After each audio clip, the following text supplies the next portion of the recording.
السلام علیکم ناظرین، میں ڈائلاگ وتھ فاروق کیسانی میں آپ لوگوں کو خوش آمدید کہتا ہوں۔ آج اپنے پروگرام میں ہم ایک ایسی سروسز کے بارے میں جاننے کی کوشش کریں گے یا جاننا چاہیں گے کہ جس سے آلموسٹ ہر بندہ پنجاب کا انکلوڈنگ خیبر پختونخوا کا استفادہ حاصل کر چکا ہوگا کبھی نہ کبھی، یا آئندہ اللہ نہ کرے کہ انہیں ضرورت پیش آئے، لیکن امید ہے۔ اور وہ سروسز ہیں 1122 کی۔ 1122 جیسا کہ آپ جانتے ہیں 2004 کے اندر پائلٹ پروجیکٹ کے طور پہ لاہور میں سٹارٹ کی گئی، اور اس کے بعد سیکنڈ فیز میں 2007 کے اندر اسلام آباد میں لانچ کی گئی۔ ایک حدیث مبارکہ کا مفہوم ہے کہ جس نے ایک انسان کی جان بچائی اس نے گویا پوری انسانیت کی جان بچائی۔ ان پوری انسانیت کی جان بچانے والوں میں سے آج ہم نے ایک فرد کو مدعو کیا ہے اپنے پروگرام میں، جس کا نام محترم عنایت صاحب ہیں۔ عنایت خان صاحب اسٹیشن 1122 کے انچارج کے طور پہ کام کر رہے ہیں 2007 سے اسلام آباد کے اندر۔ میں نہایت مشکور ہوں عنایت صاحب کہ آپ ہمارے پروگرام میں تشریف لائے۔ خوش آمدید عنایت صاحب۔ Thank you, Farooq Kesrani Saab, for inviting me in your program, Dialogue with Farooq Kesrani. Thank you so much.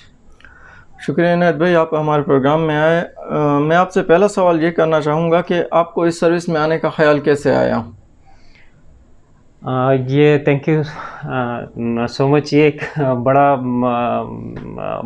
Useful question ہے۔ تو میں اس کے بارے میں سب سے پہلے یہ بتاؤں گا کہ میں پشاور یونیورسٹی سے BSc کمپیوٹر سائنس کا اسٹوڈنٹ تھا۔ تو بائی چانس میں کراچی اپنے کزن کے پاس وزٹ کے لیے گیا تھا، تو وہاں پہ بائی چانس ایک پروگرام نرسز ڈے کا، ایک Islamic mission school of nursing کے اندر ایک پروگرام تھا۔ تو اس میں کزن نے مجھے انوائٹ کیا کہ آپ اس پروگرام میں شامل ہو جائیں۔ تو جب وہ پروگرام میں شامل ہوا، اور اس پروگرام میں اس اسکول آف نرسنگ نے باقاعدگی سے اس وقت کے گورنر سن میاں محمد سومرو کو انوائٹ کیا تھا۔ تو وہ جب آئے، گورنر سن ڈائس پہ آئے، اور انہوں نے اسٹارٹنگ میں کچھ کلمات ایسے کہے جو کہ اس نے میرا پورے لائن آف چوائس چینج کر دیا۔ تو وہ یہ تھے کہ a person who sheltered the shelterless people, who feed the hungers, and who nursed, who cared the sick people is the right hand of Allah. تو اس کے بعد میں نے اپنے یہ پروگرام کے بعد میں نے باقاعدہ اپنے کزن سے ڈیمانڈ کیا کہ بھائی اگر جب کبھی نرسنگ میں اس طرح کے ایڈمیشن آئے تو آپ نے مجھے ضرور انفارم کرنا۔ تو اسی طرح میں نے اپنے ڈاکومنٹس ایک سیٹ چھوڑ کے، تو انہوں نے بعد میں مجھے جب آئے تو انہوں نے میرے ایڈمیشن کے لیے مجھے انفارم کیا، اور پھر لیاقت نیشنل کے اندر میرا ایڈمیشن ہو گیا۔ اور سوان میں مختلف ہاسپٹل کی ایمرجنسیز میں ڈیوٹی کرنے کے بعد یہ 1122 بھی فائنلی جوائن کیا میں نے۔ اچھا عنایت صاحب، آپ کو کتنا عرصہ ہو گیا اس سروس کو جوائن کیے ہوئے؟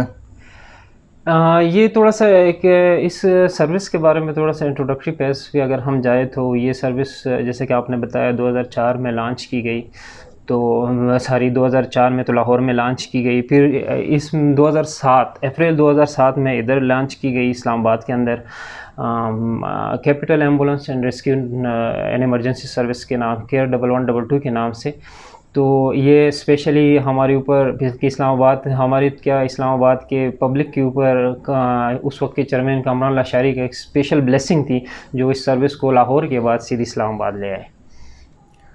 تھینک یو عنایت بھائی۔ عنایت بھائی، آپ مجھے کیا یہ بتا سکتے ہیں کہ اب یہ سروسز اسلام آباد کے کن کن علاقوں میں ہے، اور آپ اس سروسز میں لوگوں کو کس طرح کے ٹریٹمنٹ یا صورتحال میں ان کی ہیلپ آؤٹ کرتے ہیں، لوگوں کی ہیلپ آؤٹ کرتے ہیں؟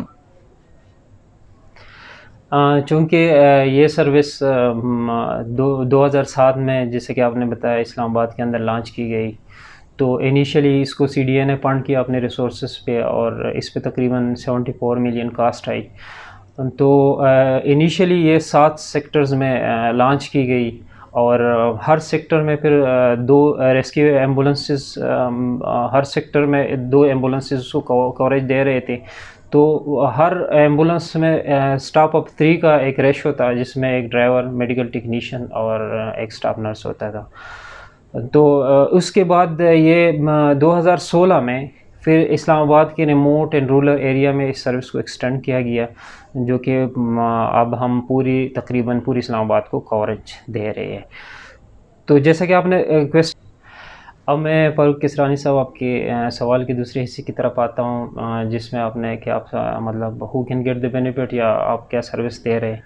تو اس میں ہم ملٹیپل ایریاز کو کور کرتے ہیں، جس میں ہر طرح کے ہم سروس دیتے ہیں. جیسے کہ روڈ ٹریفک ایکسیڈنٹ ہے، فائر آرم انجریز ہے، مطلب گن شاٹس وغیرہ، اور اس طرح کے الیج اسالٹ کیسز ہے. مین میڈ ایمرجنسیز ہے. مین میڈ ایمرجنسیز ہمارا مطلب یہ ہے کہ جو کہ لڑائی جھگڑے کی کالز ہے، اور الیکٹرک شاکس ہے، برنز ہے، پوائزننگز ہے. اس طرح کے ہم ملٹیپل ایریاز کو کور کر رہے ہیں، جو کہ ہم یہ سروس اسلام آباد میں پرووائڈ کر رہے ہیں. ابھی تھوڑی دیر پہلے آف دی کیمرہ آپ سے بات ہو رہی تھی تو آپ نے دوران گفتگو بتایا کہ تقریباً 85% کال، ایک ہیوج اماؤنٹ کالز کا فیک کال پہ مشتمل ہوتا ہے. تو آپ مجھے تھوڑا سا ڈیفائن کریں گے کہ آپ ان کالر سے کس طرح سے نمٹتے ہیں، یا ان سے آپ کس طرح سے ڈیل کرتے ہیں؟ ہاں فاروق صاحب، آپ نے پیک کال کی بات کی، تو پیک کال واقعی ہمارے پاس آتے ہیں، اور یہ کالز پیک اور جنون دونوں ہمارے کال سنٹر جو کیپٹل ہاسپٹل کے اندر واقع ہے ہمارا، اس میں آتے ہیں. اور وہ وہاں سے کال سنٹر آپریٹر جو ہے کال ریسیو کرنے کے بعد ہمیں تھرو وائرلیس ٹرانسفر کرتے ہیں، جو کہ اس کنسرن ایریا کو ٹرانسفر کرنے کے بعد اس پہ 7 منٹ کے اندر ہم رسپونڈ کرتے ہیں. اور یہ بہت بدقسمتی کی بات ہے کہ ہم اس طرح پیک کال جو کہ 85% آلموسٹ ہوتے ہیں، تو جب ہم ڈسٹینیشن پہ جاتے ہیں تو وہ پیک کالز جب ہم پبلک سے انکوائر کرتے ہیں یا پولیس سے، تو وہ بتاتے ہیں کہ ابھی تو ایسا کوئی واقعہ نہیں ہوا ہے. تو یہ بہت بڑی بدقسمتی کی بات ہے. اور دوسرا یہ ہے کہ ایک اس دوران اگر کوئی ایسی جینون کال آ جائے جس میں کسی کی جان چلی جائے، تو یہ بہت ہمارے لیے اچھا نہیں ہوگا. تو اس طرح یہ اگر آپ ہمارے کال سنٹر کی طرف جائے، ہمارے کال سنٹر میں جائے، تو اس میں آپ ہر ٹائم فون بج رہے ہوتے ہیں، ٹھیک ہے، جس میں میجارٹی جس طرح کے 80 to 90% کال جو ہوتے ہیں وہ اس میں پیک ہوتے ہیں. آج کل میڈیکل ایمرجنسیز کے حوالے سے یا میڈیکل ایشوز کے حوالے سے کووڈ-19 سب سے ٹاپ آف دی لسٹ چل رہا ہے. کیا آپ کووڈ کے پیشنٹس کو بھی ڈیل کرتے ہیں، اور اگر ڈیل کرتے ہیں تو کس طرح سے ڈیل کرتے ہیں؟ یس فاروق صاحب، ہم ڈیفینیٹلی کووڈ کے پیشنٹ کو ڈیل کرتے ہیں. اور چونکہ یہ کووڈ-19 جو ہے پوری دنیا میں پینڈیمک کی صورت میں چل رہا ہے اس وقت، تو ہم بھی اپنے ملک کے لوگوں کے لیے ہر وقت تیار ہے. ہم بالکل ڈیل کرتے ہیں. اور یس، ہم ایسے کووڈ کے پیشنٹ کی کال پہ رسپونڈ کرتے ہیں، جاتے بھی ہے. تو وہاں پہ جب ہم جاتے ہیں تو وہ ان کو کووڈ کے پیشنٹ کو اگر وہ ہوم کوارنٹائن ہے تو اس کو ہم ہیلتھ ایجوکیشن دیتے ہیں. اور اللہ نہ کرے اگر اس کو کوئی ایسی میڈیکل ایشوز ہو، مطلب کوئی ایسی پرابلم ہو رہے ہو گھر پہ، جو کہ وہ گھر پہ فیسیلیٹیٹ نہیں ہو پا رہا ہوں، تو اس کو ہم ڈیفینیٹلی ہاسپٹل شفٹ کر دیتے ہیں. اچھا عنایت صاحب، مجھے تھوڑا سا بتا دیجیے گا کہ آج کل کووڈ کی کیا صورتحال ہے؟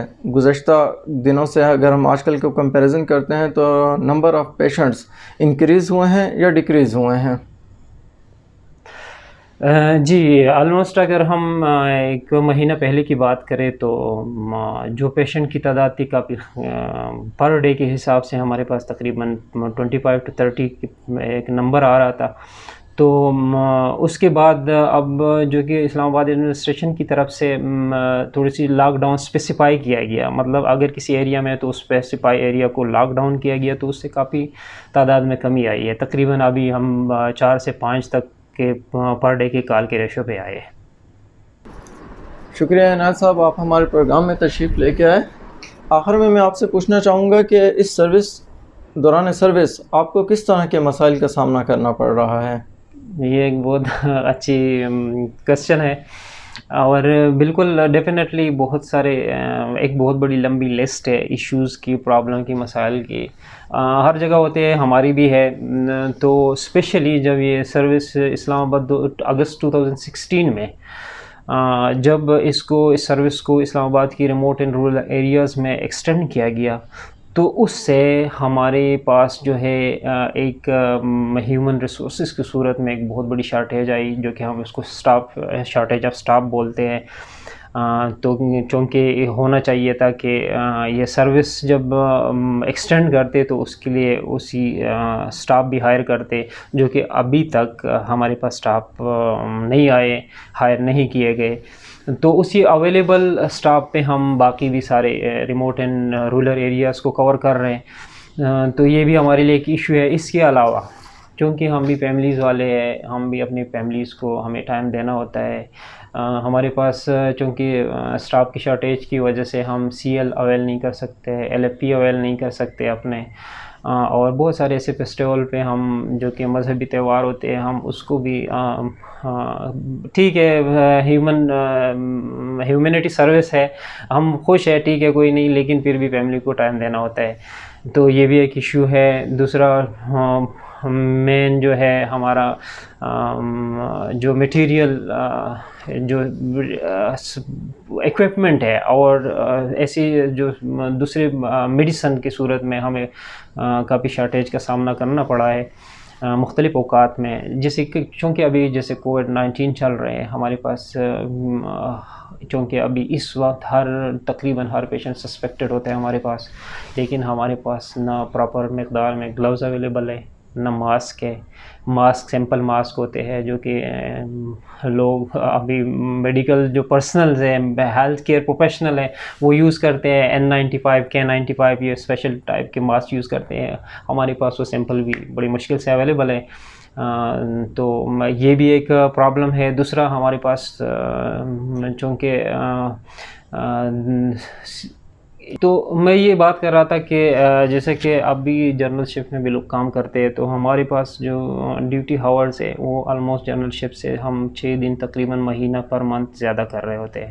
تو یہ بھی ہمارے لیے ایک ایشو ہے، مسئلہ ہے، ہم سے زیادہ ڈیوٹی کا وہ ٹائم لیا جا رہا ہے، ڈیوٹی لی جا رہی ہے۔ اس کے علاوہ ایک بہت بڑا ہماری جو کہ ہماری بینیفٹس اور ریمونریشن کی صورت میں وہ بات کروں گا کہ ہم کوئی بھی سروس میں آتے ہیں تو وہ کہتا ہے کہ میں نیکسٹ گریڈ میں اپ گریڈ ہو جاؤں۔ تو CDA میں بہت سارے ڈپارٹمنٹ میں آلموسٹ ڈپارٹمنٹ میں تقریباً سارے سٹاف کو اپ گریڈ کیا گیا، سوائے ہم کیئر میں جو سٹاف ہے، سٹاف نرسز کی صورت میں موجود ہے، وہ ہم گریڈ 16 میں گزٹ گریڈ 16 میں آئے تھے، اور اسی گریڈ 16 میں 14 سال تک ابھی تک موجود ہیں ہم۔ شکریہ عنایت صاحب، میں نہایت شکر گزار ہوں آپ کا کہ آپ نے اپنے قیمتی وقت میں سے ہمارے پروگرام کے لیے وقت نکالا۔ تھینک یو عنایت بھائی، ایک دفعہ شکریہ۔ ویلکم فاروق صاحب، ہم بھی آپ کے لیے دعا کرتے ہیں کہ آپ کا یہ کوشش رائگان نہ جائے۔ Thank you. میں سلام پیش کرتا ہوں ان تمام ریسکیو اہلکاروں کو کہ جو اپنی ان نامساعد حالات کے باوجود اپنی جانوں کو خطرے میں ڈال کے ہماری جانوں کی حفاظت کے لیے مستعد 24/7 اویلیبل ہوتے ہیں۔ اور مجھے نہایت افسوس ہوا یہ سن کے کہ ہمارے کالر یا جنرل پبلک ہماری اتنی بیوقوف ہے کہ وہ ان لوگوں کو ڈسٹرب کرتے ہیں کہ جو اپنی جانوں کو خطرے میں ڈالتے ہیں، اور ہم ان کو ڈسٹرب کر کے اپنی جانوں کو خطرے میں ڈالتے ہیں کہ جب ہم دیکھتے ہیں کہ 85% کال فیک کی جاتی ہیں 1112 کو۔ اور ساتھ ہی میں اتھارٹیز سے بھی درخواست کروں گا کہ وہ بھی ہمارے جو بھائی فیلڈ کے اندر کام کر رہے ہیں ان کے مسائل کے ادراک کے لیے اپنی کوششیں کریں۔ شکریہ۔